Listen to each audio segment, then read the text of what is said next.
Good evening, everyone, and welcome to the regularly scheduled board meeting for the Akron Public Schools on 24 May 2021. We welcome you all here. We will start off with roll call. Mr. Pendleton. Dr. Akbar. Here. Mr. Alexander. Present. Ms. Autry. Here. Mr. Bravo. Present. Dr. Hall. Aye. Mrs. Mansfield. Here. Mrs. McKittrick. Here. Thank you.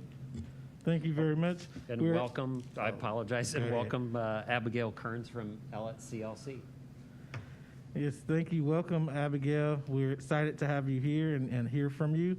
If you can start off by leading us in the Pledge of Allegiance.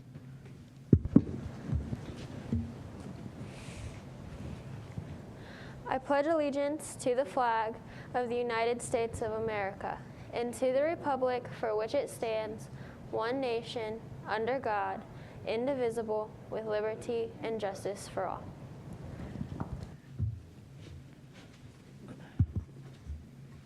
Thank you very much, Abigail, and we're going to move into our community and school reflections, and we are excited to have Ms. Kearns here, our student board member from CLC, who's going to present some information to us. So thank you for joining us, and we're going to start with you. Okay. My name is Abigail Kearns, and I am from CLC, and I'm part of the student board. This presentation is just a wrap-up of everything that we have done this year as student board members, pretty much. This is our district focus. So we're going to start off with the numbers. We have in total 8 student board members, grades 9 through 12 from each cluster high school. We also have had 150 plus hours of engagement, 22 virtual academy meetings, 2 meetings with Dr. James, 13 board meetings attended, 5 virtual meetings with senior staff, 2 lunch meetings with mentors and mentees, 50 plus boxed lunches, 3 Channel 5 News Black History presentations, 2 radio interviews from the 91.3 The Summit, 200 plus emails sent, 1,000 plus text messages sent, 100 plus phone calls made, 200 plus pictures taken, 16 van rides, and 50 plus goodie bags. A lot of information there. So the results: 100% student board retained during FY21. 100% earned the leadership credential. 100% of seniors earned the Ohio Means Jobs Readiness Seal, the Student Engagement Seal, and the Community Service Seal. There has been over 30,000 scholarship dollars earned by seniors, and amongst all of us, we have either a 3.8 average GPA or higher. The unmeasurable. So from us being student board members and having the opportunity, we had unmeasurable amounts of laughter, unmeasurable amounts of nervousness, unmeasurable amount of learning from mistakes, unmeasurable amounts of skill development, unmeasurable hope to connect more in person through the 2021 through 2022 school year. If anyone has any questions, I'm more than welcome to ask. Good? All right.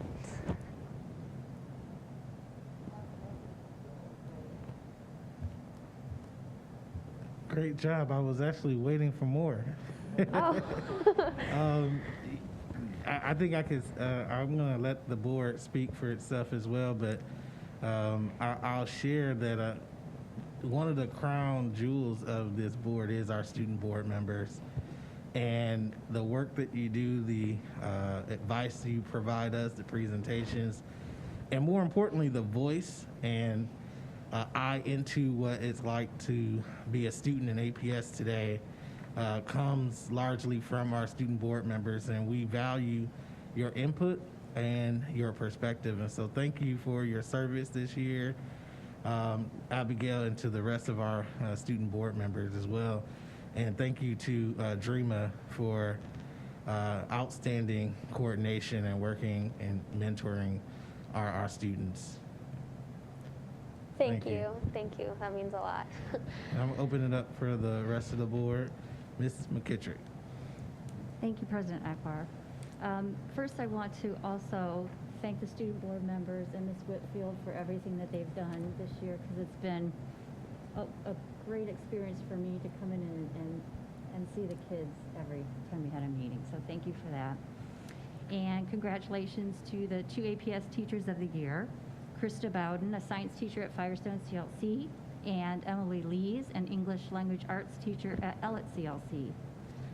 Congratulations also to Julianne Hogarth for receiving the Maryland Parks Award, to LaShawna Grimes for receiving the inaugural David W. James Award, and to the winners of the Shining Apple Award. And those are chosen by graduating seniors from each high school. So Brian Bennett, Dawn Marie Chapman, Yen Dang, Deanna Edwards, Julie Garcia, King Lang, John McLean, and Greg Milo. Again, congratulations to them. And I'd also like to thank all those who've continued to reach out regarding the naming of the new building, Firestone Park. I appreciate the feedback. And did you know that Kenmore is an historically musical community?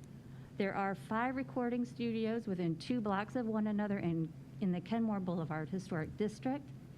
In the same area, just a block from the current Kenmore Garfield High School, there is a live music venue, the Rialto Theater, and 2 guitar shops, one of which, Lay's Guitar Shop, is an internationally known luthier. They do guitar works for the likes of Joe Walsh, Dan Auerbach of the Black Keys, and many others. They've restored Pete Townshend's guitars and modified the guitar known as Number 1, played by Jimmy Page on Led Zeppelin 4. And thank you to Tina Boyes, the Executive Director of the Kenmore Neighborhood Alliance, for this information. Thank you. Thank you very much. Anyone else? Mrs. Mansfield. Thank you, Dr. Akbar. Also want to give huge kudos to Dreama Whitfield for her work with our student board, and for Abby and the other student board members. We got to have an end of year celebration with them all, and had to be one of the most fun things we've done in a long time. We actually got to see them in person and again, have some of those laughs and a little bit of nerves. But it's just been an amazing year. I think about the darkest days that we were in during the winter, and how much those meetings meant to me, to be able to see the students and to be able to hear their feedback, even parts of it that were difficult. So thanks so much for that. I do want to say that Madison, who's the student school board member for Madison East, who is the Firestone representative, she did get the City Softball Co-Player of the Year last week. So I wanted to give her a shout out. She's just been a great mentee, and she and I are just having a blast with that. So I just really appreciate her and letting me enjoy her kudos, because she's not someone who likes the spotlight that much, unless she's pitching, then look out. In the last couple weeks, I did get to participate in Leadership Akron Education Day.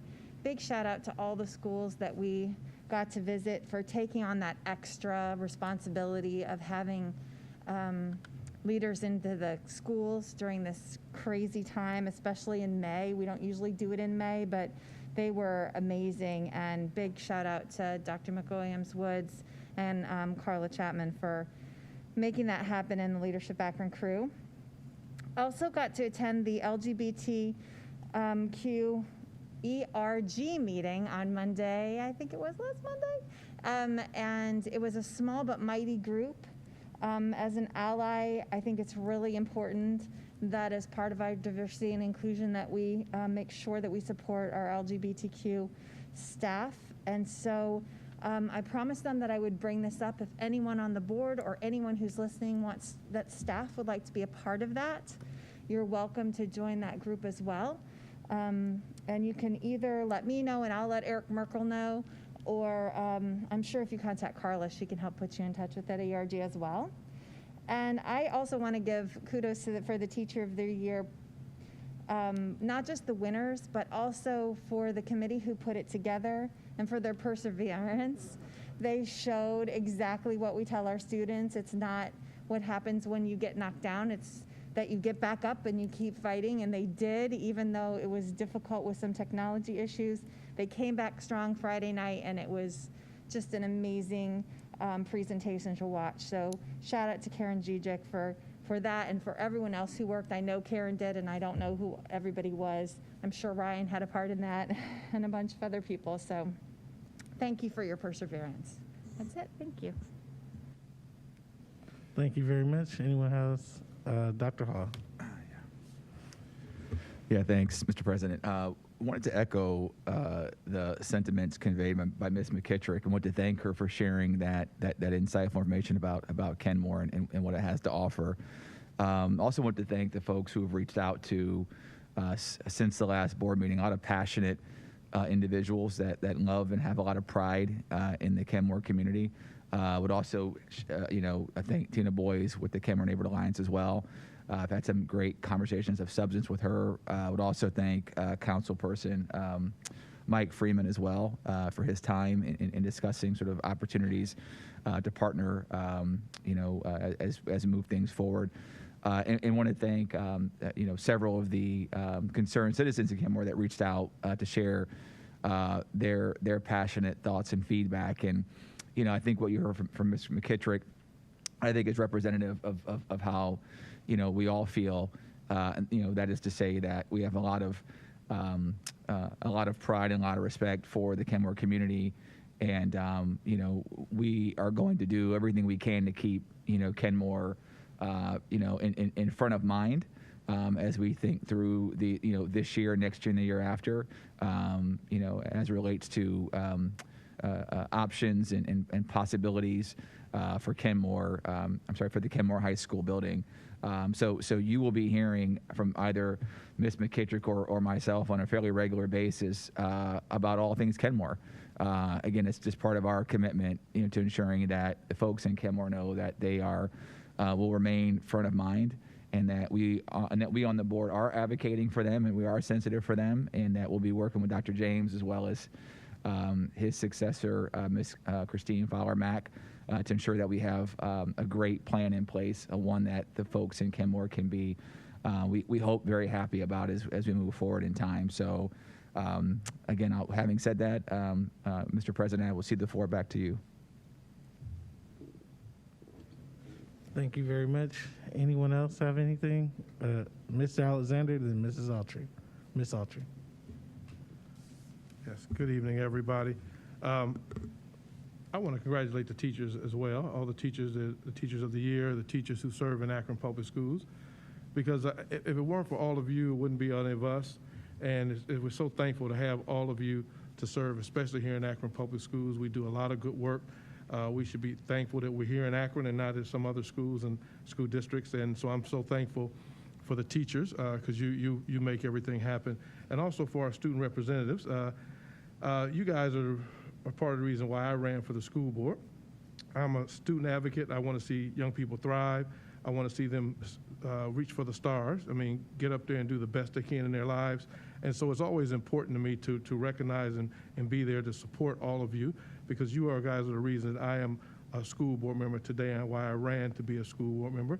It wasn't anything else that went on, but it was because of all of you and the teachers, because teachers have done so much for all of us. I mean, we all have stories and can tell about some teacher or several teachers who have made an impact in our lives. So I want to thank the teachers and well thank our student representatives. Thank you very much.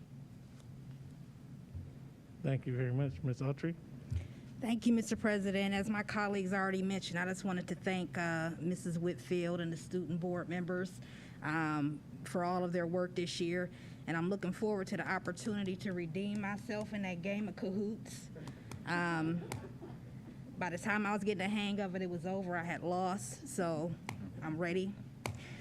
Also, congratulations as well to all of the teachers of the year at the building level and the district level, and just all of our educators. And then a special shout out and congratulations to our City Series boys track champions at Firestone High School. And also our City Series girls track champions at Bookto High School, who are also our district champions. So special shout out to all of those folks and the coaching staff. Thank you. Thank you very much. Ms. Mansfield. Thank you, sorry. I just got a reminder text. Also, over the weekend, the VEX Robotics World Championships were held, and one of the Firestone teams, it was 7316F, I had to check, won the design award for the World Championships. So those of you who haven't watched robotics competition, it's apparently the second hardest award to win because it involves interviews as well as their logbooks. And so you have to do a good job. And it was held virtually this year, but congratulations to all of our, I know we've got some robotics folks coming up, but I wanted to give those folks a shout out because to represent us at Worlds and do so well is just an amazing feat. So thank you. Thank you very much. Anyone else? Okay. Again, we want to thank you, Abigail, for a great presentation on behalf of the student board and Mrs. Whitfield. Kudos again. All thanks to you for your work. So we're going to move to the next portion of the meeting, which is request to address the board. We do have one request to address the board. Jennifer Klein. Is she here in person or virtual? She's virtual, as you said. Okay. Mr. Pendleton? Let me see if somebody's in the waiting room here.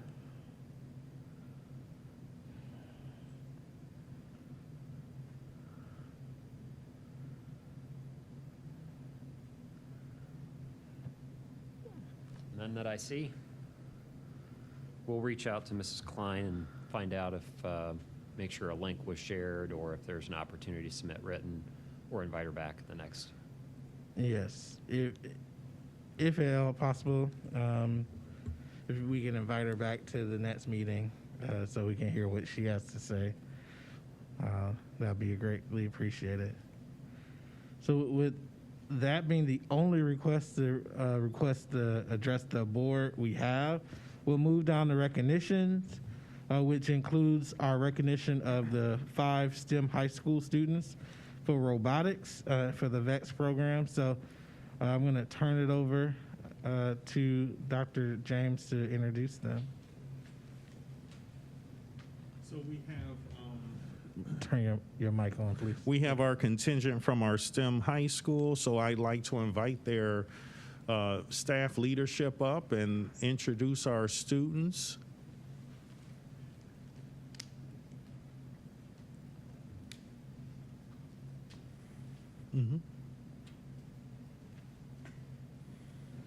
If you could just make sure the mic is on so everyone virtually can hear you as well.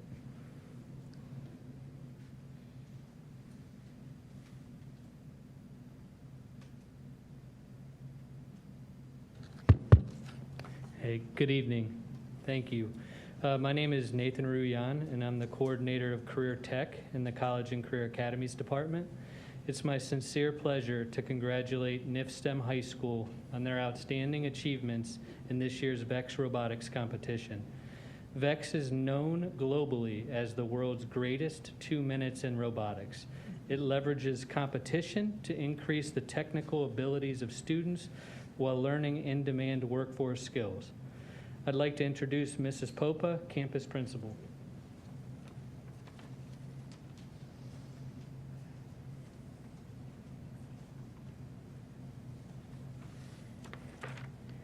Good evening. Thank you for taking time to celebrate these amazing learners and their amazing VEX Robotics coach tonight. This has been a remarkable journey for the STEM Robotics team.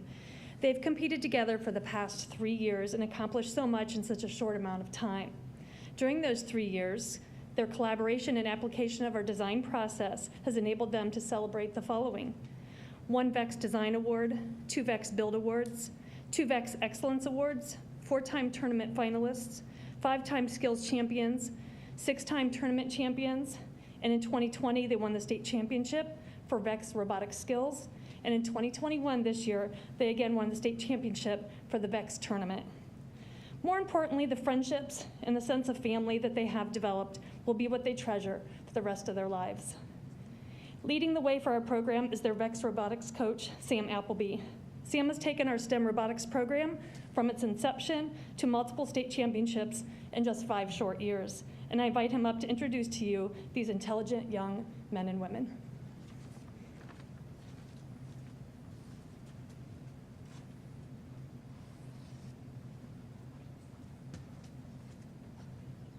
Hello.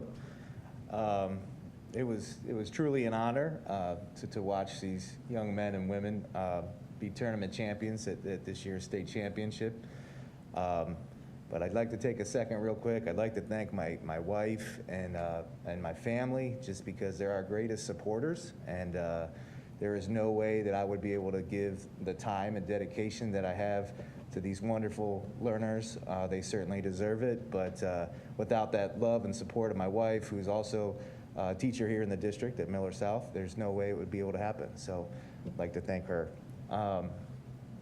Also to our board, it's been a wild school year here, and all of the administration on the district level, building level, the support of CCAA, so many safety plans were written, and everyone was able to allow us to compete this season and keep us safe. And we are so very, very thankful to all of you for that.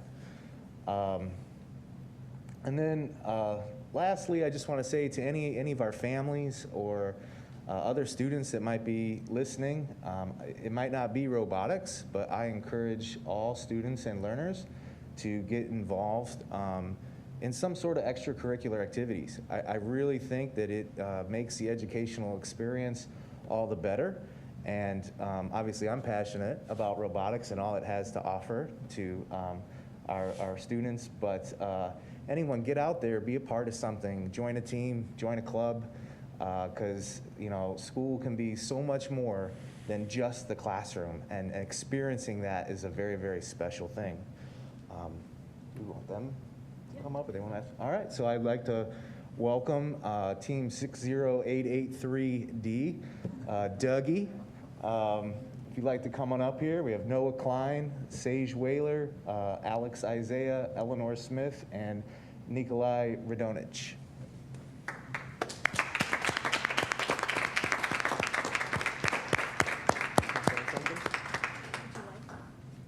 I would just like to say the opportunities robotics has given me are great and vast. If not for this club, school would have kind of sucked. School always sucks, it's supposed to, but this club has given me so much. It's let me build relationships, and I really do appreciate it.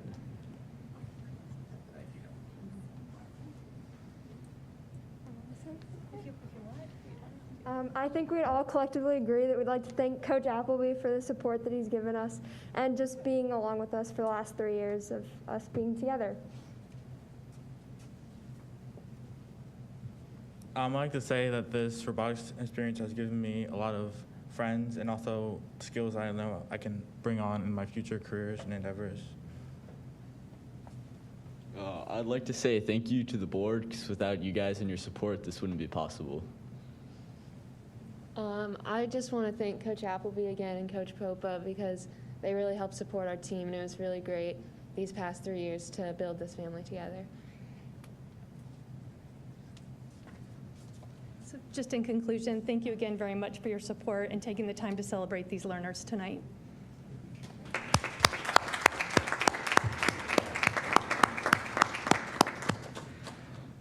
Thank you very much, Mr. Ryan, Mrs.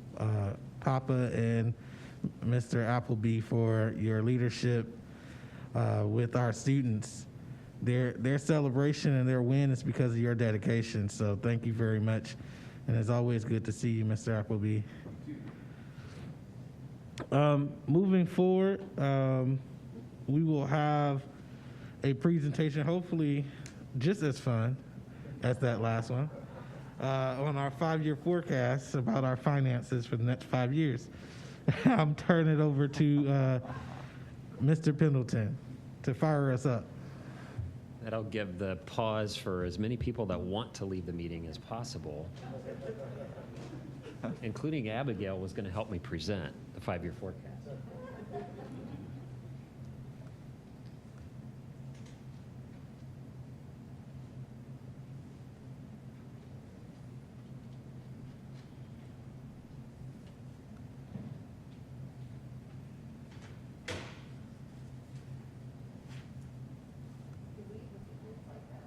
Right, that was, I tried to get her to stay, but. All right, can everybody hear me okay with the mask on? Is that okay? All right, I'll do my best here. So welcome tonight to the May 5-year forecast. As you know, the district and public districts in Ohio are required to submit a 5-year forecast twice a year, now November and May. November is the primary forecast for the school year, so the 2021 school year or fiscal 2021 is what we're in currently. The May is considered an update. As you are well aware from this year, this is far from an update. This is an entirely new forecast. Next month will be an entirely new forecast. November next year will be an entirely new forecast. And long gone are the days where we can really build upon a prior year.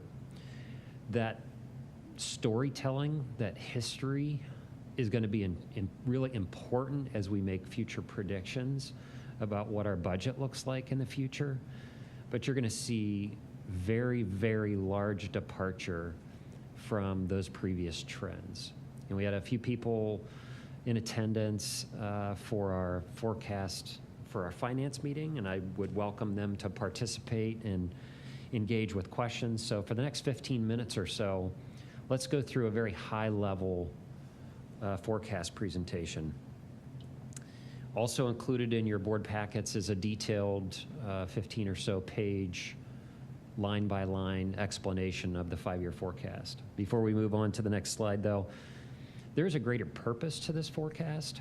It really is meant to engage the public and board in the board's primary financial planning document. It helps aid in decisions and educational programming.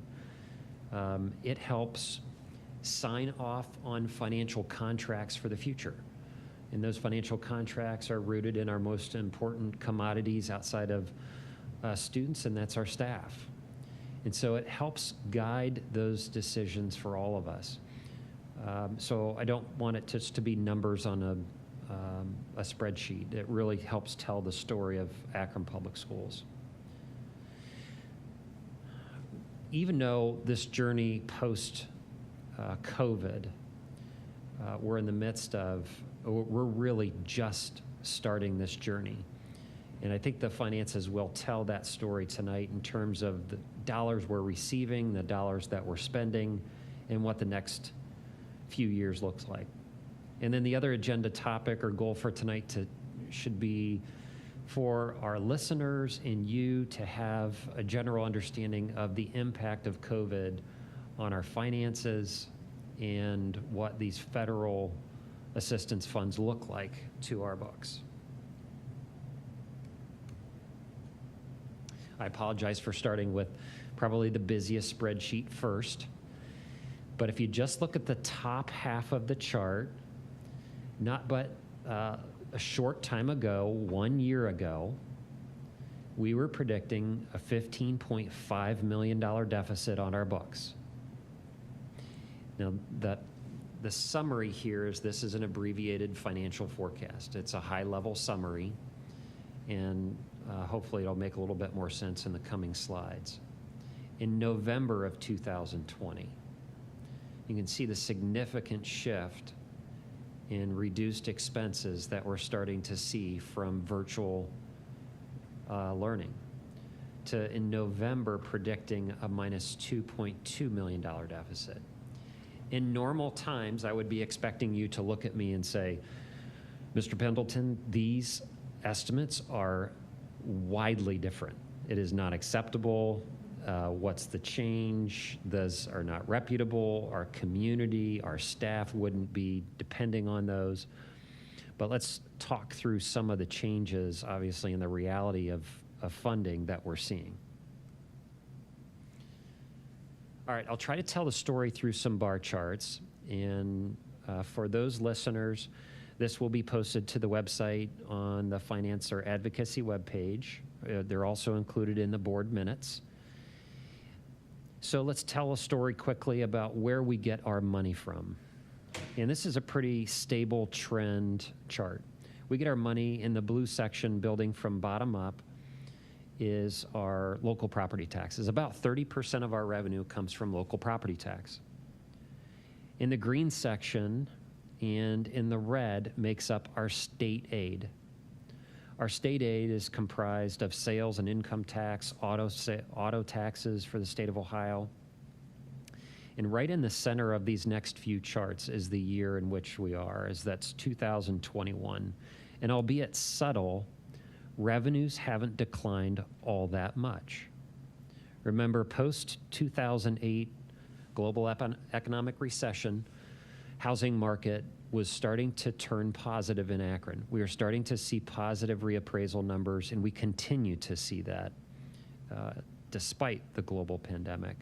So you see a future prediction, just a very subtle increase in our two main components of revenue there in out years. As we move to expenses, this tells a much different story. And again, it's hard to bring up a chart that tells the true impact. You see the out years in fiscals 22 through 25, those last 4 years on the right. That looks more typical in trend.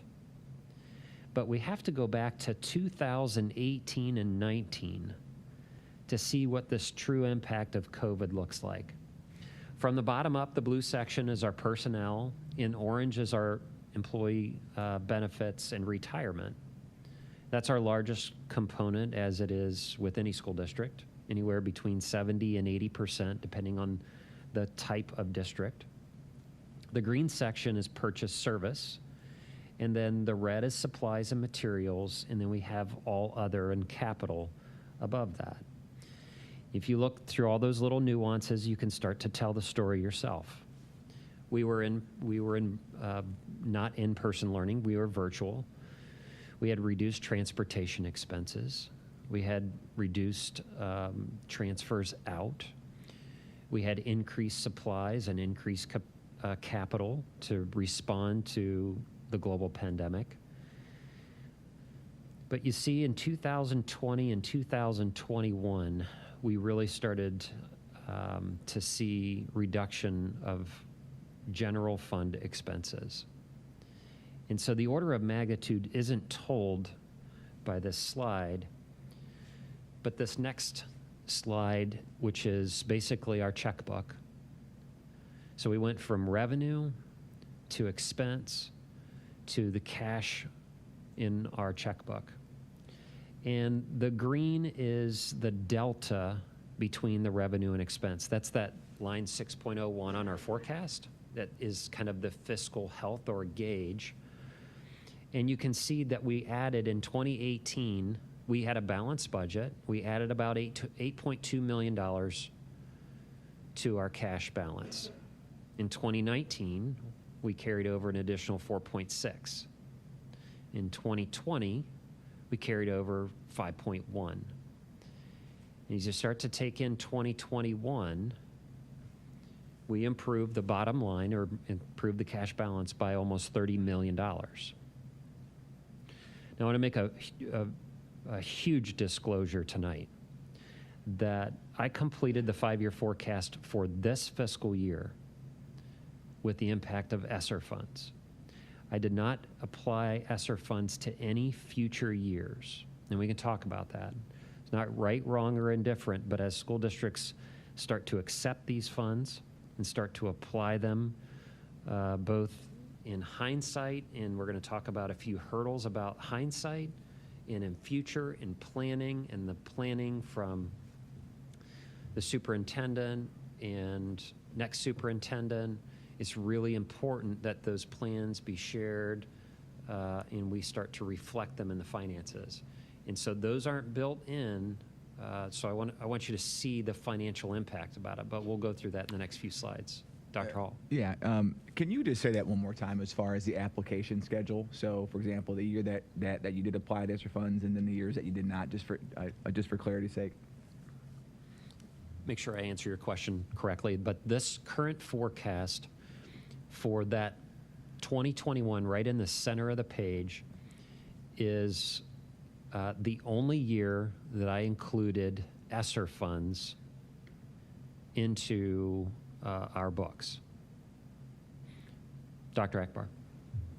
So, again, another clarity. So did you include the entire amount in 2021? Okay, that's... Well, right. Great question. We're going to go there next. Okay. All right. This chart, been on a number of conference calls, webinars, colleague discussions with the Department of Ed. This was something that I did internally for our team. It seemed to resonate for our team and help us navigate a little bit. Let me describe the chart first, and then we'll talk about the details. To the left-hand side, from top to bottom, are our different allocations of ESSER funds. Now, I know there's different federal legislation, so forgive me. I'm just going to call them ESSER 1, 2, and 3. $10 million, $43 million, and $96 million. Along the top horizontal is the fiscal years. Fiscal 21, 22, 3, and 4. That's because fiscal 24 is when the federal funds expire and they have to be spent by, not encumbered, fully spent by September of 2024. Along the bottom is our annual general fund budget. And you see I tucked in fiscal 19 and 20 to the bottom left of that chart. And you see in the middle of the page in the bottom, there's something called maintenance of effort. And maintenance of effort has been around for quite some time. And it basically says in general fund and certain spending components, you're not allowed to spend less than 10% than the prior fiscal year. Why is that? Dr. Akbar. So just want to make sure I'm following. This is not where my strengths lie, so just want to make sure I'm reading this correctly. For the second ESSER funds, it totals $33 million. Can you tell me where the other $10 million are? Or am I misreading? I don't, it looks like it's missing, but it could be somewhere. Yeah, that's right. It looks like 32.5 million. Is that what you're saying? Yes, I figured it rounded up. Instead of the 43. Yeah. Likely because we've spent some of those funds in ESSER 2 already, but I'll verify that. Because wouldn't that be in the 2021 budget? So if so, it would be 12.5 or whatever. That's correct. So let me, hopefully I answer the questions as we're going to go through this chart a little bit more. Yes. The question is about the definition of maintenance effort. It applies to both the state as a whole and individual districts. In certain spending requirements directly relating to students, and so how much we spend on students, school district cannot spend less than it did, not less than 10% of the prior year expenses. And I think one of our directors is in the room also who helped go through that annual verification with the Department of Ed. So for example, just for the folks who are watching at home, right? So if using easy numbers here, if I spent $100 million in 2021, I would have to spend at least $90 million in 2022. That's correct. Right.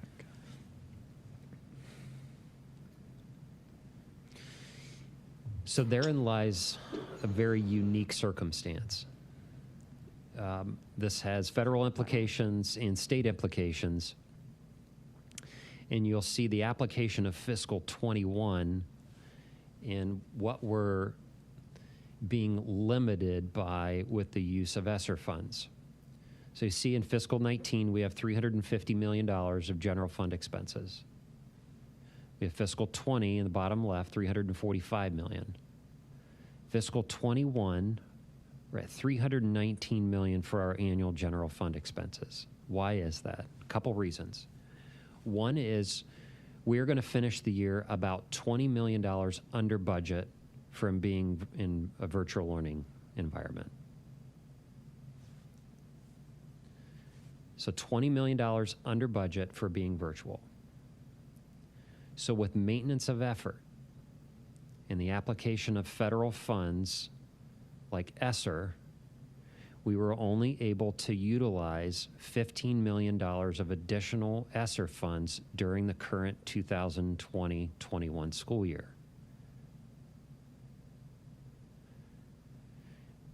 That poses a very serious problem for school districts like ours who had a very large allocation of ESSER funds. What that's causing around the state of Ohio is for us to look into previous fiscal years. We're currently exploring, as you know, March of 2020 was in the 1920 school year, or fiscal 2020. That audit is now closed. So what we're now looking at is opening previous fiscal years to make sure we capture all expenses related to COVID. So if you let that filter through a little bit, well, what expenses qualify for ESSER funds in COVID if they're directly related to the pandemic? All expenses qualify because we were virtual. And so if we start by the premise or the value that dollars in our general fund are the most sacred, they provide the district with the most amount of flexibility to use for student growth, and we're not able to do more than 15 million of those ESSER funds, then that puts us at a serious dilemma moving forward. Now, the answers to all these questions we don't have yet. That's why I want to make such a stop here and only show a few slides to say, we've got all these questions outstanding. We've talked to our federal lawmakers and had calls with them and the Department of Ed. And maintenance of effort and maintenance of equity. Maintenance of equity means that you have to spend per pupil not less than that equivalent percentage. And so we're going through all those federal requirements to make sure that we meet those. The reason I laid it out in this table format wasn't because we have a detailed plan that supports the use of 32 million of ESSER 3 and 22-23, but it was to go through the maintenance of effort calculation to see if we could do that. And I have questions about whether or not we can do that, whether we can fully navigate. Now, what's not in here is the creation of those new extended value-added programming that we're discussing over the next few board meetings and putting into place. And as you can imagine,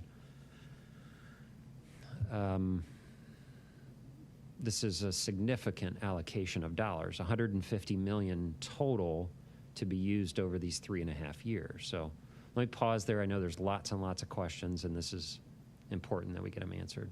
Dr. Akbar? So again, I'm just doing quick math here, and based off what I can gather from what you're saying, based off if we don't use it for previous fiscal years, we'll have, from my estimation, like 15 million overage, and that's quick math. I could be doing the math wrong, but that would still be sitting out there. Is that? I mean, the math might be wrong, but am I? I haven't. The intent of this slide is not to say we've got all the programming to fill up these dollars. The intent of this exercise was to say, can we add new programming, address learning loss with those new expenses, but also cover the COVID-related expenses to fully use that allocation? That question is unknown at this point. And that's why in fiscal 22, you see that bottom part of the chart go back up to 342 million, 350 million, 360 million. That's before the application of any ESSER funds. So that means I cannot rebate and or expense COVID-related ESSER dollars to the tune of $31 million So if you just go through the math, 30, 60, 90, we still have another $50 million that has to fit into those 3.5 fiscal years. It is the largest single investment in education, as we talked about in Finance Committee, to my knowledge, ever. And that comes with a great responsibility that we want to make sure. So what I don't want to do by this forecast is to say and commit the board, is why I'm kind of making such a strong stance and stake here, that those out years are going to become clear over time. And we need to do that once a month during Finance Committee, once a month during board meetings, submit multiple 5-year forecasts. So as this message becomes clearer and our bottom line becomes clear, we report that. Mrs. Mansfield? Okay. This is really, this is like learning school finance all over again today, so bear with us. For me too. I know, right? So first of all, the maintenance of effort rule, it's their rule, right? I mean, just to be simplistic, can't they make an exception considering we're being given this once in a multi-generation chance to do this renovation of education, number one. And then I'll just leave it there first, and then I have a follow-up. There is a rule that allows for a once in 5-year waiver. I believe we've used that waiver already. The rule was never designed for this size and scope of federal infusion of money. That figures. And then the second question is, okay, see, I think I understood that you're saying you can look back into 1920 and figure out what expenses we had that were COVID related.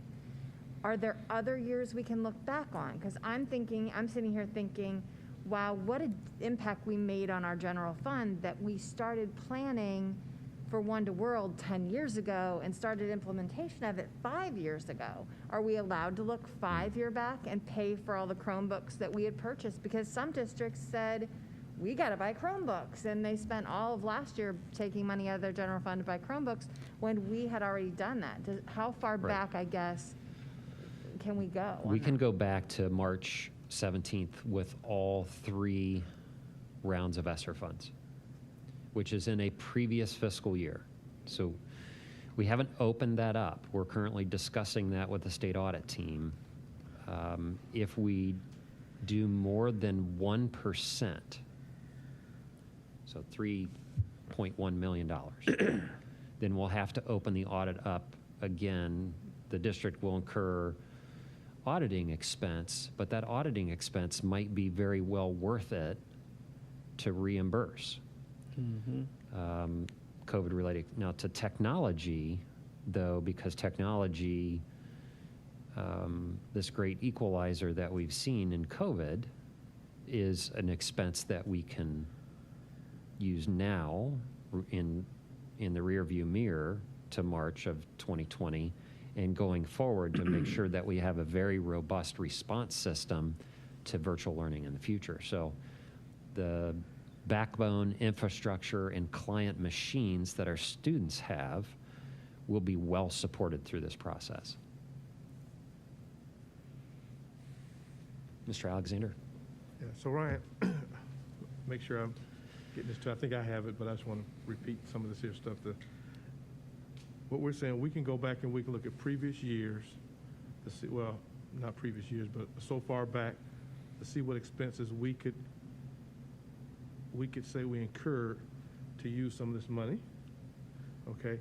Second of all, this will include also new programming that we would have that we could pay for our students, and we have to be creative, and I think that's what they want to see us do, is be creative and using these funds to help our students in whichever manner we can, whether it be technology, whether it be personal in-person help, whether it be additional help, whatever it may be, or new programming such as like we're doing with our summer program, okay? And so it sounds like to me that the state wants us to be able to be creative, and it kind of reminds me of a saying that they used to have back in the day, is if you don't use it, you lose it. And so they want to see what you can use, how you can spend this money, how you can take this money to make things better for your students and your district, while allowing you to look back and say, here's some expenses that we incurred that we can use this money on, and so we can take some of that money off the top to go back and help pay some of the expenses, or say that we can get some of that money, recover some of the money that we spent. So I'm going to make sure hopefully I'm saying that correctly. Yes, as you look backwards, not only expenses that we incurred directly related to COVID, but also loss of revenue. So any loss of revenue related to COVID. So the governor's budget cuts that we sat in this room and talked about that were about $3.5 million for the 1920 school year qualifies for that expense. The loss of revenue last year, which was halved, so about $1.7 million last year, this current year that we're finishing the audit. So loss of revenue is covered. To your second part, 20% of ESSER 3 has to be spent on addressing learning loss. So when it's all said and done, I'm absolutely confident that more than 20%, much more than 20%, if not the vast majority, will be spent to recover students, or to address learning loss. As far as the creative comes with this great opportunity that education has, but also one of great responsibility with managing finances beyond that fiscal 2024. So much like the district saw in post-2008 was ARA, American Recovery Reinvestment Act, at the time was a very large infusion of federal dollars. And I think Akron's allocation, Superintendent James, Mary Ali Kelly, $10 to $12 million, somewhere around in there. It's about $10 to $12 million. And one of the components that we are lobbying for is that as we go through these applications, imagine this is the largest federal grant we've ever received, and probably will ever receive, is that we want to have a sustainability component to it. So the creative opportunity gives us some flexibility, and thankfully this isn't one-year funds, right? These are one-time funds, but they're 3.5 years. So we have a little bit longer of a runway to utilize these funds, address learning loss, but 2025 presents a very serious responsibility, is not incurring expenses that we can't sustain. So you'll hear around the education community this expense cliff. You add all these expenses in programs, and in fiscal 25, how do you sustain that? And ultimately, public education in Ohio is a shared responsibility. It's in the Constitution. There will always be school levies. We're fortunate that this is extending some time, but it's not going to keep us off the ballot forever. They're one-time monies also designed to address very specific things. So if everybody's ready, we can move on to the next slide. Ryan, can I just say, yep. Okay, say one Dr. more thing? And we're talking about the programming for the students. A lot of students that we were dealing with include some of those students who may have been considered truant because they had some issues maybe trying to log on, or maybe they didn't do some work or some assignments they needed to do because they had some technical difficulties or some other issues that occurred. And so we can look at how to address those issues that those students and maybe those families had during the time of COVID and maybe even before, to help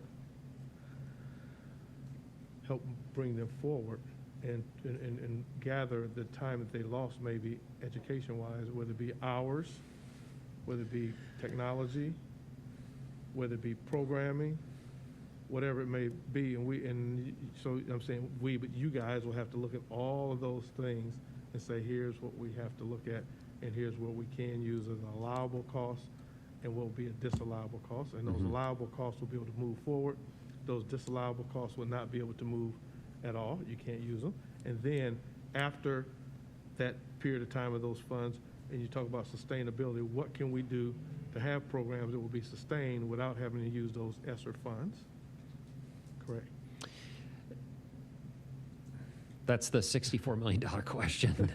That's the great responsibility and opportunity that we have. And, you know, I apologize,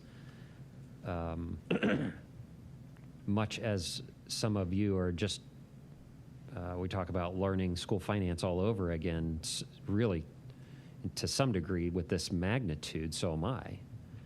And that sustainability component, the creative component, the opportunity it presents itself is very, it's very substantial. So, Dr. Hall. Yeah, thanks, Mr. Penland. So I just had, I've got several questions and comments, and so if I need to kind of go back around, we can do that. And I know that you got more that you want to cover, so if a question I ask is going to be covered later on, just feel free to let me know. But just want to clarify something. So you mentioned earlier that that essentially funds, that the look back is to 2017 as far as the amount of time that we may go back and allocate current funding to cover future, to cover past expenses that were COVID related. That is confusing to me because there were no COVID expenses in 2018, 2017, 2019. Yeah. Let me clarify that date. It's please. March 17th. March 17th. 17th of 2020. Okay, gotcha. Thank you. March yes, 17th. I apologize. I know. Okay, that's right. Yeah. Because when Mr. Arnold asked this question, I was like, well, wait a minute, like, let's make sure that we're not talking about previous years. I may have said 2017 or something. I apologize. Okay, yeah, gotcha. Okay. So we answered that question. The second question I had though was, is, and you may comment on this as well, but my viewpoint on federal, on the use of federal funds is through the lens of sort of that purpose, time, and amount, right? So we have to be thinking about the purpose for which the money is intended. There's the time component, so the time in which we must spend the money, and then there's the amount that we actually want to spend, and is that the appropriate amount as well, or is it an allowable amount? That's kind of how I think about this.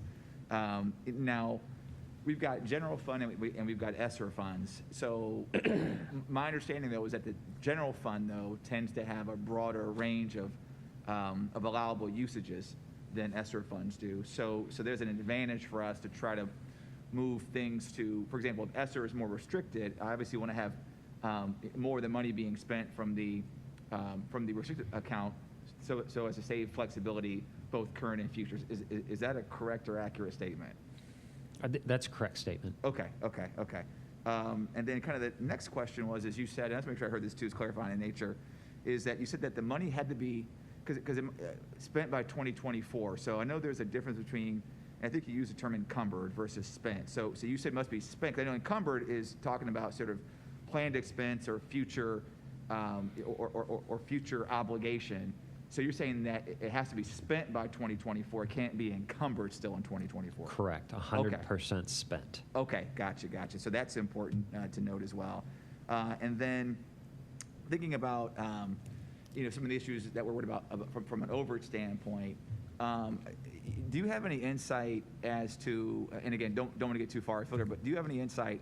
Because my concern is that we could see reductions in state funding that would essentially offset the ESSER funds that we're receiving. So I didn't know if you wanted to comment on that, if you have any insights. Please, right? So we do know that there has been proposed legislation about oversight of these funds. So the Ohio General Assembly has talked about legislation to guide and provide oversight to these funds. There's no authority that I know that they have to control the outcome of these funds. The state budget related to the global pandemic that started in March of last year, we saw a $3.5 million budget reduction. We're going through the biennium budget process right now. And for the first time ever, to my knowledge, state school simulations, they call them the runs or the simulations, were sent out, a spreadsheet, district by district, where it says this is what you received last year, here's the new fair school funding model, here's the governor's proposed budget, here's success and wellness funds, here's what you're going to get next year and the year after, biennium budget 2 years out. For the first time ever, Esther Funds, federal funds, were included on a statewide simulation. And the inference, which at first was just speculation, was definitely highlighted in testimony that we were at, was you're asking for this new money in the Fair School Funding Plan, yet you have all this additional money. So to your question, speculation, and concern, yes, we definitely, I share that, my colleagues share that. That's why it's really important to go back to that March 17th date in 2020 to make sure that we capture any and all loss of revenue and expenses, because once that money is, in a sense, reflected in our general fund, that's where we have the most flexibility for kids. It's the most sustainable for kids. It is what we can plan, and it doesn't have to be on anyone's timeline but ours. So hopefully that answers your question, but No, it does. it's a Thank you. genuine concern. Thank you. All right, we'll come back to this slide if we need to, but all right, so this really is my last slide. I told you I'd keep this really high level. We can get into any of the additional details if you so choose. But there's that $29 million in fiscal 2021 that you saw from that cash reserve chart in green just a few slides ago. Right above that, you see an annual budget number of about $319 million. Remember, we were trending to spend about $350 million in 2021. And again, just for the public and for my notes and what I'll be submitting to the Department of Ed, for right now, I'm not including any other ESSER dollars in fiscals 22 through 25 for right now. Again, it's to invite us all back to the table very soon to do this exercise again as these plans become more clear. And then I know that the natural tendency is to look at the bottom line. I think the true fiscal health there is that revenue surplus and deficit. That's whether or not you have a balanced budget. That's whether or not you're deficit spending. You see, we were predicting to close the books with, remember that one of that first slides said that we were going to deficit spend this year by $2.2 million. We started the year with that $67 million cash balance. We'll now close the books with right around $97 million this year. And that cash balance grows a little bit in 22 through 24.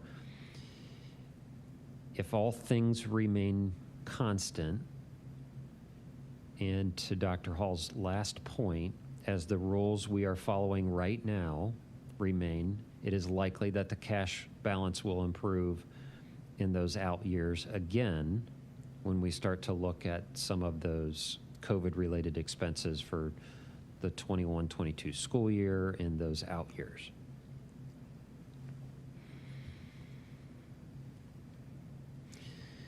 This is just a quick recap.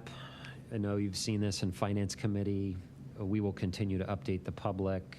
In fact, we're going to start to post these to our webpage, where you can have a running tab of where we're spending these monies. So $10.6 or $7 million there on ESSER 1. We're almost 100% complete and spent. ESSER 2, you can see we're just starting, and that goes back to that first slide of starting this post-COVID journey. So the $42.8 million, we're just a few $1 million into that. In ESSER 3, we haven't started to draw yet. Questions? Yeah, I'll jump back in, Mr. President. So if you go back one slide, so again, the spent versus encumbered. So again, encumbered being indicative of a planned expense or a future obligation. Can you just comment on the types of items that are falling in the encumbered category on this slide?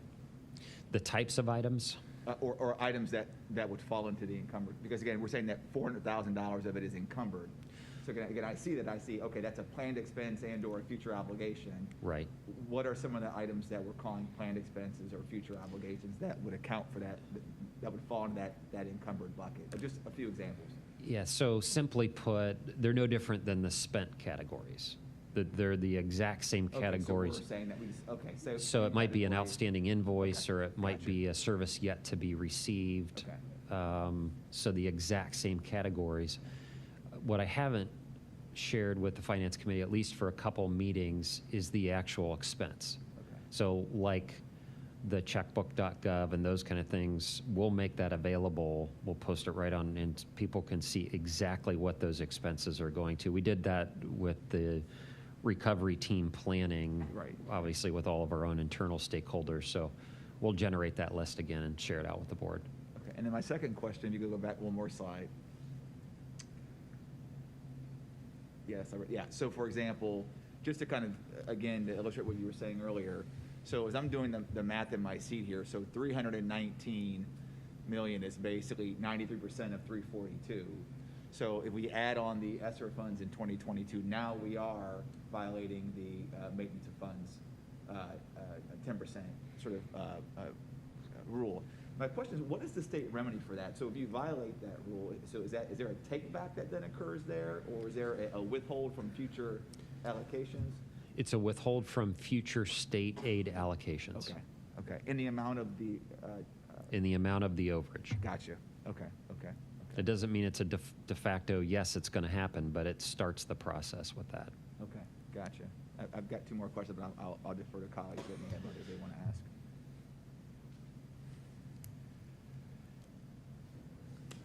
Okay, I'll keep, let me step in for next round then. Okay, so next question I had was, and this is to Ms. Mansfield's earlier question as well. I mean, so how likely is it that, and how likely, and the likeliness of it is tied to the mechanism by which we'd have to do it, but how likely is it that we could see a suspension temporarily of that 10% rule, or to see that rule change from 10% to, let's say, 20%? How likely is that to occur, and if it is unlikely or likely, what mechanism would have to occur for that to happen? Is that an agency promulgating a new regulation, or does the legislation have to pass a statute that would allow the agency to promulgate a regulation? I mean, how would that have to happen? It has to be handed down by the federal government. Okay. The federal government is really who sets that policy. States responding to that. Okay. I know that conversation is happening. I know we've had that with Senator Brown's office in Washington. But I also would love that story to be told more, because this is such a significant issue for those districts who received a large allocation of ESSER along Title I and poverty lines. That conversation needs to get some legs so that that clarity and answer can be really studied. But I would say we're doing our part. Akron's doing its part by facilitating superintendent and treasurer meetings with our colleagues, our professional associations, our lobbying advocacy efforts, outreach to the federal government, to local, talking almost weekly with the Department of Education. But we need to continue that conversation, because we're now entering a new fiscal year. Now we're 2 fiscal years past when expenses could be incurred, right? Yep. So the fiscal 20 school year is when this started. And if we fail to capture expenses or loss of revenue, then are we missing the opportunity? So it is really important that we proceed. Thank you, I appreciate it. And the other reason why I asked the earlier question about the about there being changes in state funding or allocate or basically offsets is because I know that there was a recent case in the U.S. District Court of Southern Ohio with respect to the American Rescue Plan Act, where the state AG essentially, sued in federal court, to basically prevent there being a rule that would prevent the state from issuing tax credits, for example, to offset federal funds. So basically saying, all right, well, so we'll take this $4.5 billion from the federal government, and we're going to, and now we've preserved the option of offering tax cuts or tax credits to certain classes of individuals. So that's happening with our state AG.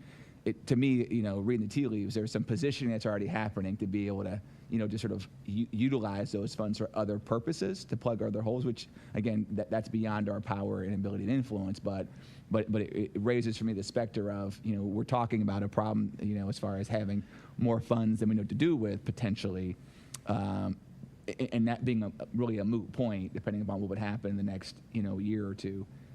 So I've got some grave concerns around that. So again, since we're positioning already at the state level. And then my last question is just really meant to sort of illustrate something.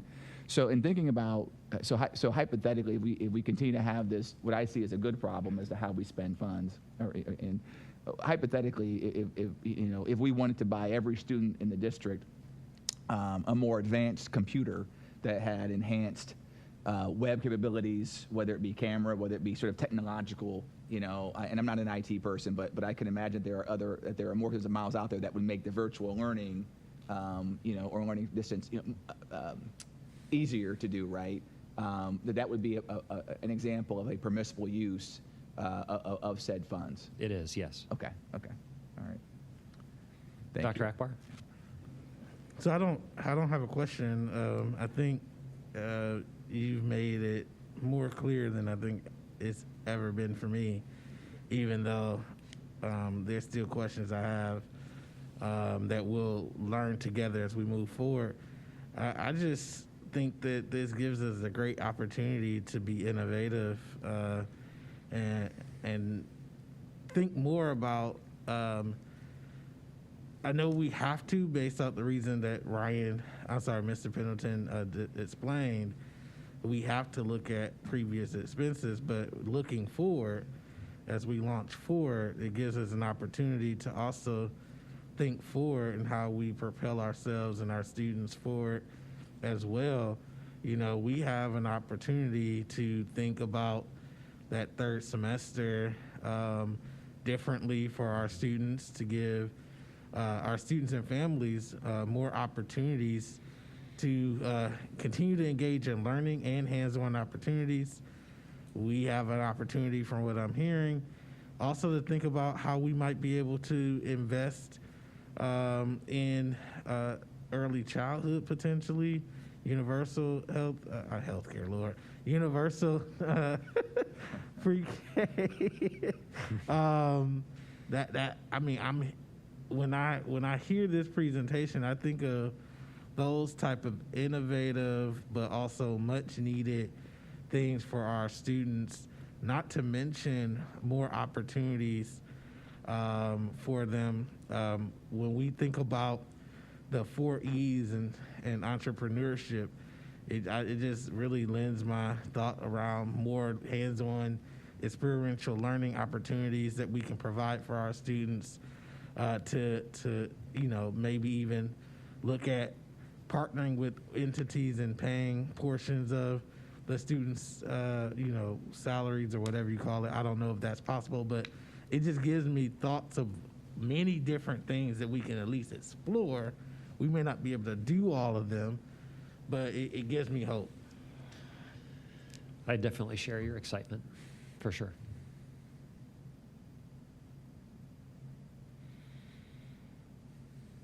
Well, thank you. That concludes my report. Thank you. I just want to make sure, I just threw ideas out there. I don't know if we can do any of those, so I don't want anyone to think that I'm binding us to them.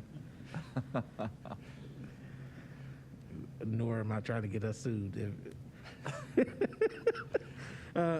Miss Altre. You mentioned that waiver that we've applied for already. I was just wondering if you knew offhand, like when we will be eligible for that again, if that's something that we would be potentially able to utilize. I don't know that answer, but we'll get you that information.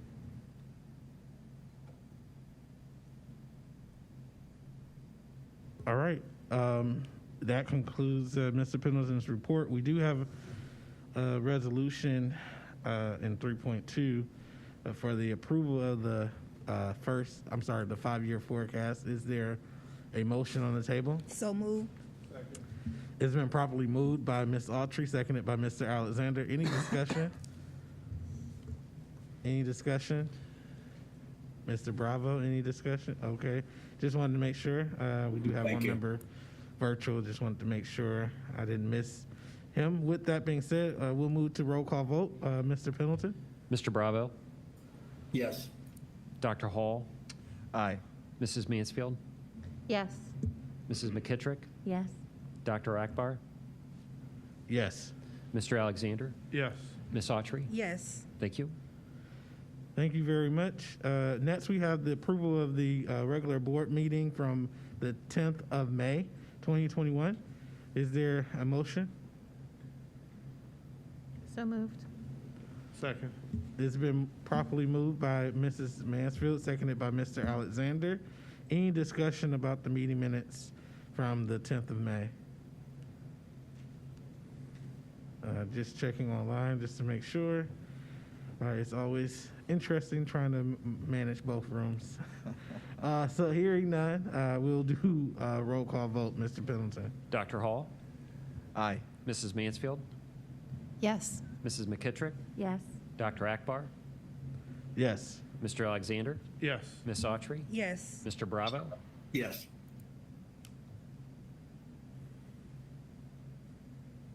Okay, thank you very much, everyone. We now move to personnel recommendations. Mr. Superintendent.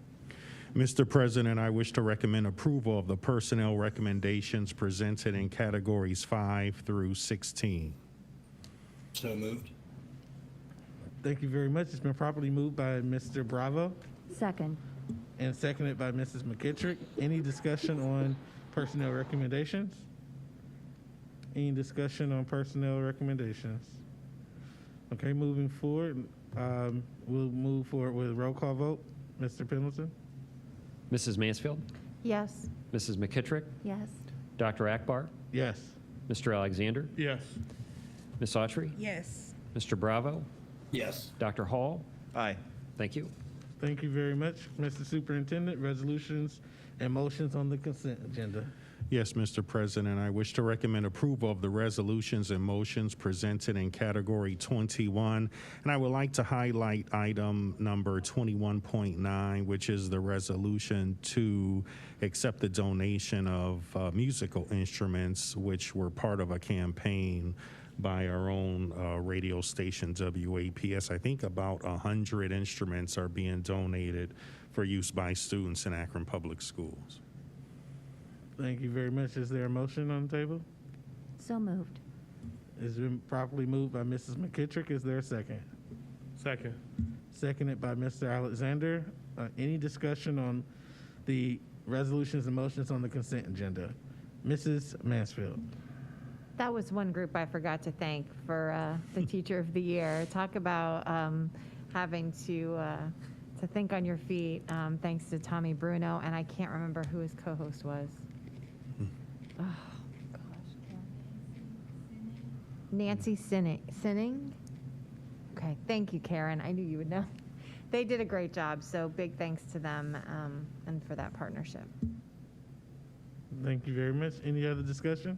Dr. Hall. Yeah, thanks. So with regard to 2318, I just was hoping that Dr. James could comment a bit about 23.18. We're not on that one yet. Oh, we're not there yet? No. Okay. We're in 21. Yes. 23.18. Okay. Yes. I'm jumping ahead. But I want to stay tonight, so that's not me trying to rush this out of here, by the way. So, all right. Please go ahead. My apologies, Dr. James. We'll come back. Any other discussions on motions and resolutions? Hearing none, we'll do roll call vote. Mr. Pendleton? Sorry, Dr. Akbar? Yes. Mr. Alexander? Yes. Ms. Autry? Yes. Mr. Bravo? Yes. Dr. Hall? Aye. Mrs. Mansfield?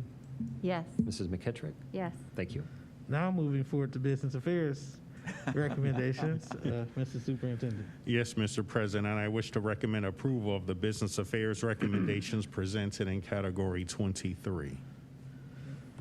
Thank you very much. Is there a motion on the table? So moved. It's been properly moved by Mr. Alexander. Is there a second? Second. Seconded by Mrs. McKittrick. Any discussion? Yes, now I will ask the question I just asked about 17 and a half seconds ago. Dr. James.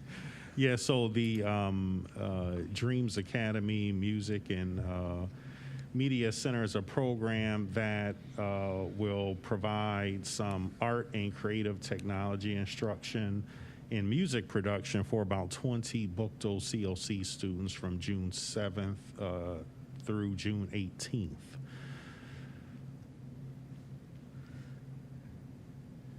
Thank you. Any other discussion? Mrs. Mansfield. We'll have more on this in instructional policy, but I just can't let the Acme Fresh Market agreement go by without congratulating Kenmore Garfield and thanking Acme for their partnership. Thank you very much. And in similar vein, I wanted to just take time to thank the Akron Summit Community Action Organization for their partnership with Head Start, as I talked about earlier, but early childhood, that's an essential service for our community, so thank you. Any other discussion? Mr. Pendleton, roll call, please. Mrs. McKittrick? Yes. Dr. Akbar? Yes. Mr. Alexander? Yes. Ms. Autry? Yes. Mr. Bravo? Yes. Dr. Hall? Aye. Mrs. Mansfield? Yes. Thank you. Thank you very much. Superintendent report? Yes, Mr. President. I know there's been a lot of speculation about the status of the Kenmore High School building. Just to bring the public up to speed, the new Garfield Community Learning Center in Firestone Park should be open in time for students to attend in the fall of 2022, Mrs. Folk. And we'll be moving the students out into that building. On June 10th, I have a meeting set up with Hammond Construction, Cropper GIS. We're going to be reviewing the we're going to be reviewing a potential master plan and assessment, start the assessments of the buildings that have not received state funding for renovation, and Kenmore will be a priority. So what will happen after we have the students removed from the old Kenmore building? Before that happens, we will have an assessment done to determine, our boiler systems, roofing systems, electrical. That building will be used for, probably in the near term. It could potentially house other buildings in the district that need to have work done. So if you look at North High School, Miller South, Firestone Park, Pfeiffer, potentially Reedinger, those are all buildings that need to have upgrades as well. And so we need to do an assessment on those facilities to get cost estimates of what, for all of the work that would need to happen just to ensure that they're warm, safe, and dry, like roofs and heating systems, et cetera. So Kenmore potentially could be a swing space location for that. And in order for it to serve that purpose, we will most likely identify some upgrades that the building will have. Further on, as we look at, how we map out our programs for the future, depending on some other potential moves. I know we saw in the paper, there was an article about the arts programs at University of Akron and maybe using the Polsky building. Well, we have our Akron Early College located in the Polsky building, and I need to sit down with folks at University of Akron to determine, will the Akron Early College High School be impacted by any plans for Polsky. So there are the potential for other programs to move into the Kenmore building. Right now there's no plan to rid ourselves of that building or demolish it. Most likely it will be upgraded and then used in the future for potential other educational programming. Thank you, Mr. President. Thank you very much. Any questions for the superintendent? Okay, hearing none, we'll move to President's report. And I want to thank Mrs. Gijic and the entire team for the outstanding Teacher of the Year program. I know other board members talked about it, but a lot went into it. And when I looked at your run of show, and I really noticed all of the work and time that's been put into it for a while now. So I just wanted to make sure I publicly thanked her and her team for all of the work that they put into it. And also congratulations to our building Teachers of the Year and our two Teachers of the Year, Mrs. Bowden at Firestone and Mrs. Lees at Ellett. We're definitely proud of you and thank you for your work throughout the last year. This is a unique year to be Teacher of the Year when I'm sure everyone can say there was more than one person in their building that they could point to that just did a phenomenal job.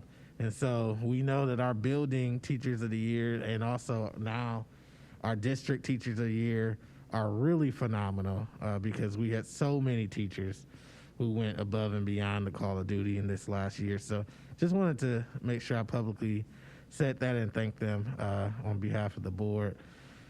With the only other thing that I wanted to mention is our professional development is going along well. We do have a session that we'll need to schedule coming up soon in June, and then we'll also have a board retreat in July. We're hoping that we will be able to do that on July the 12th from 10 a.m. to 3 p.m. So just wanted to ask the board if that works for you. What was that date and time again? July 12th from 10 a.m. to 3 p.m.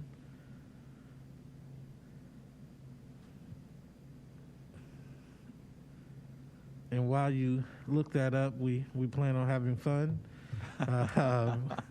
having great discussion, but more importantly, leaving there with a solid vision for the next year as we build upon our advanced APS plan and introduce our new superintendent to the district. Yes. Mr. President, just one clarifying question. So as I'm looking at my calendar, I know I try to get these on my calendar far in advance. It looks like we have a board meeting that same day. So Yes. would we have? So would we still in fact have the board meeting that same evening? We will need to talk about that, but likely yes. We'll probably try to make it an abbreviated meeting and just focus on the things that have to get done based off the business of the district. So we still need to talk about that, but that seemed like the day that we might be able to do it. So yes to July 12th for me. Okay. So we talked about the fact that I'm supposed to be out of town, but I was going to come back in for that board meeting, so I will still come back in if that's what we're going to do. So Yes, that's the only reason why we suggested that day, because all the other dates wouldn't work. But if you were going to be in town, we felt like we would, if everybody could change their schedule so that we can make sure everybody's there, that would be great. So we appreciate you, Mrs. Mansfield.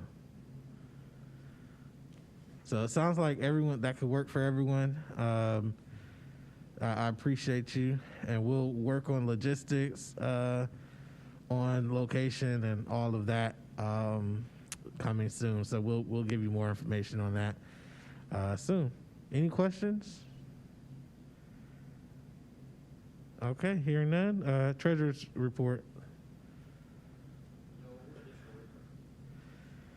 No more financial fund? Okay. I can if you like. Here's a slide deck. Spare slide deck right here. All right, so moving forward, we'll have our committee reports, legal contracts and board policy. Mr. Alexander? No report, but we have a meeting scheduled for this Thursday at 4 p.m. Thank you. This Thursday at 4 p.m. Policy meeting. Thank you very much. Finance and capital management, Mr. Bravo. Yes, good evening. Thank you. Actually, I'm going to turn it over to our colleague, Ms. Altre, for a legislative update. Pretty much everything that we had planned on reporting on was already covered, and the questions that you asked covered the things that we thought might not be covered in Ryan's report. So, Ms. Altre, I'll turn it over to you. Yes, thank you. So one of the other things that we regularly discuss is the advocacy page. And then also that Mr. Pendleton provided testimony on House Bill 110, Fair School Funding Plan. And the testimony was around success and wellness funds. Also, I don't think we mentioned it during the forecast discussion, but we touched briefly. I asked about the necessary staff to support the ESSER budgets and transactions. So we discussed that the initial need was for 2 recruiters and human resources, although there's a need for several other staff members, including a ESSER coordinator, a ESSER budget person, a project coordinator, and more. And these would be posted as only for the 3 years of the ESSER funds, with the opportunity to grow the staff in that time. And we also just discussed the importance of closing out this fiscal year nice and soundly first before we proceed with those necessary staff that we'll be needing moving forward.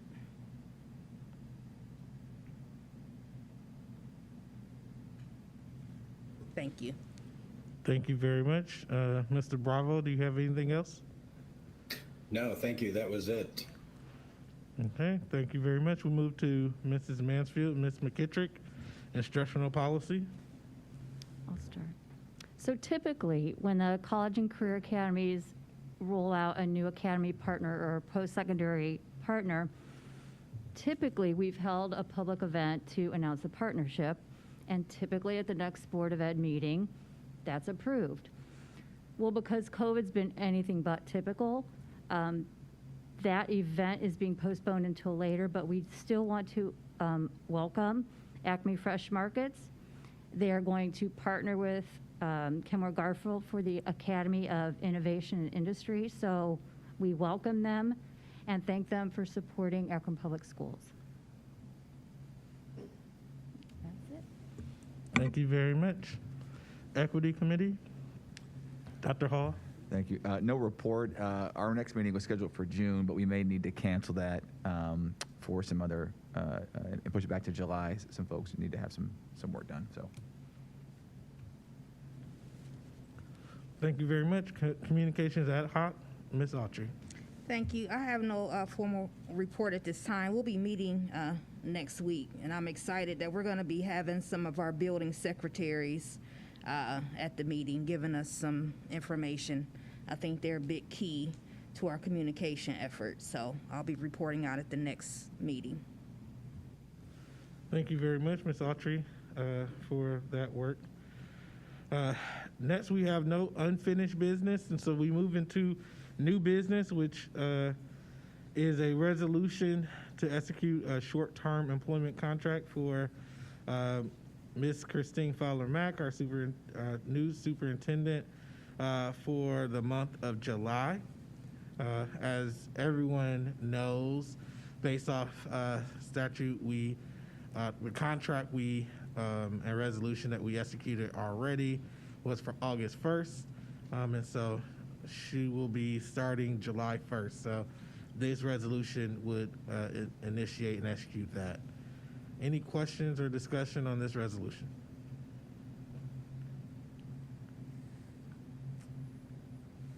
And I'm going to just make sure I check online. All right.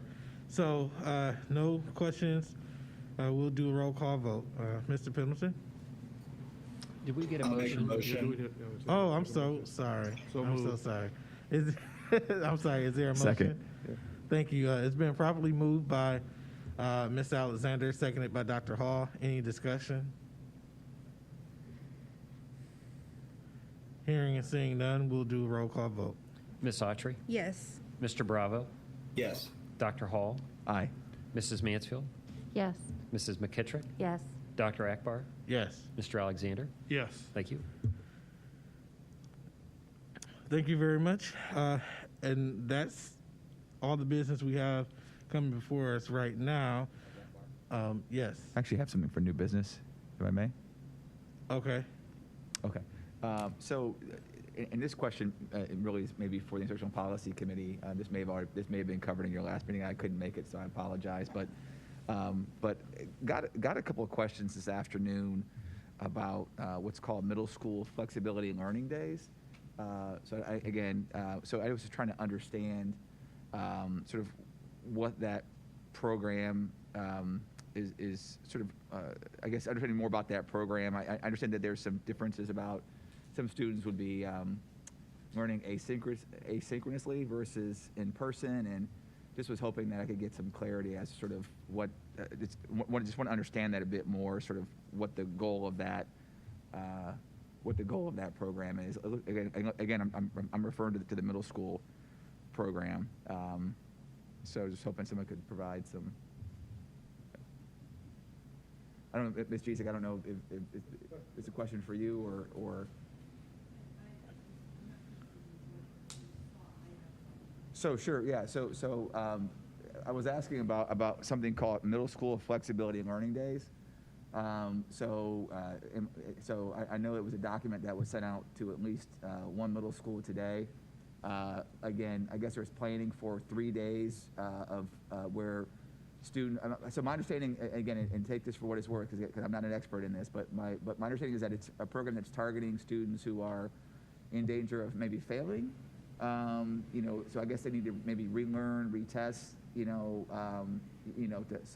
So my assumption is that it's kind of a catch-all to maybe try to a last effort to try to prevent kids from failing this year. So and there's a component that I understand is asynchronous, where students that are I guess my understanding is that students who are failing have to be there in person, and students who are just fine, they would be learning asynchronously. So they would not be coming to school those days. And so again, I just was trying to understand that, because it didn't make a lot of sense to me. So and again, I just got a couple emails this afternoon. So Ms. Jesek, we'll save you on this one. Okay. Dr. James.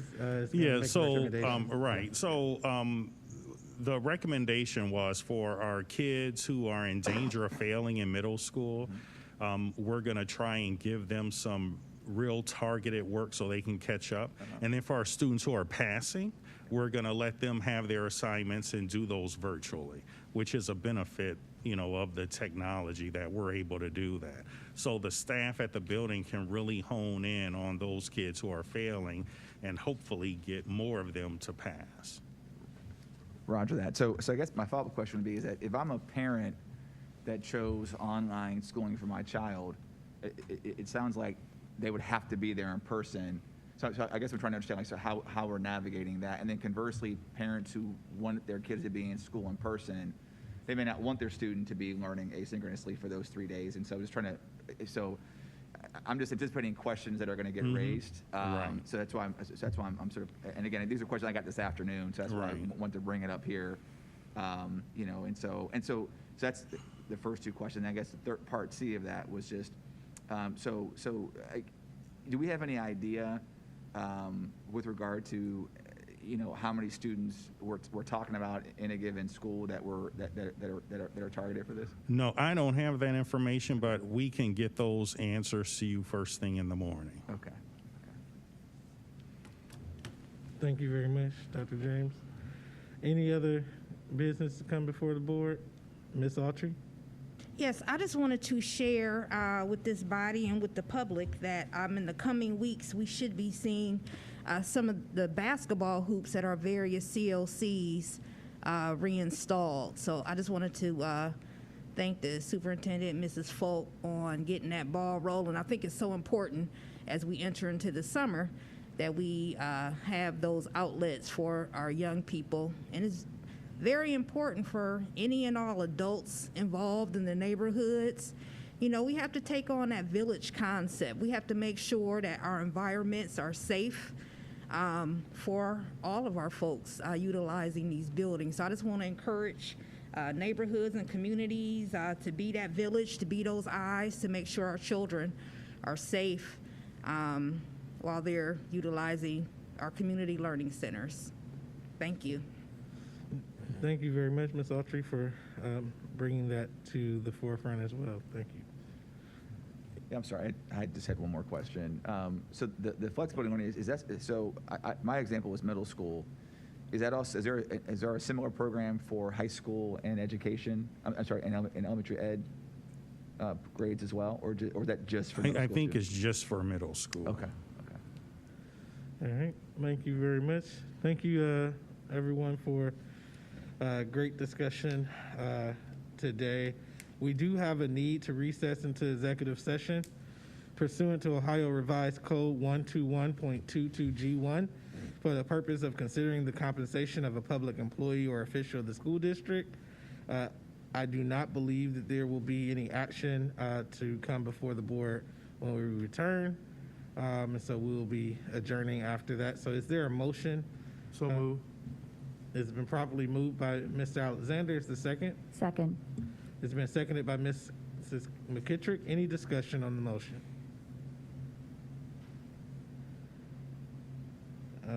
Hearing and seeing none. Roll call vote, Mr. Pendleton, please. Mr. Alexander? Yes. Ms. Autry? Yes. Mr. Bravo? Yes. Dr. Hall? Aye. Mrs. Mansfield? Yes. Mrs. McKittrick? Yes. Dr. Akbar? Yes. Thank you. Thank you very much. We will now recess into executive session and return to adjourn once that's over. Thank you very much, everyone, for coming.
Is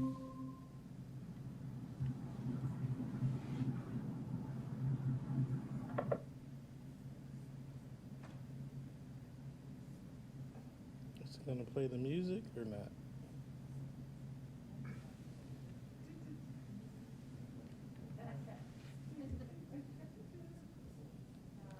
I guess not. Okay.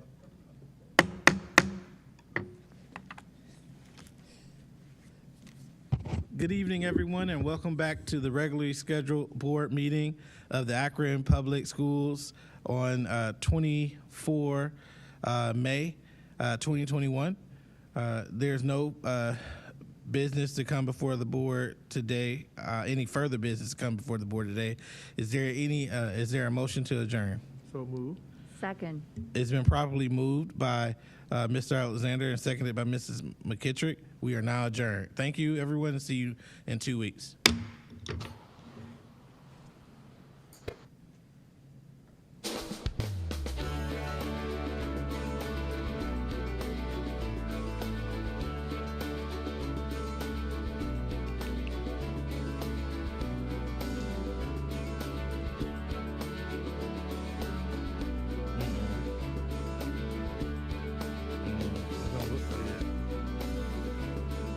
Okay, yeah, I look at YouTube just to make sure, since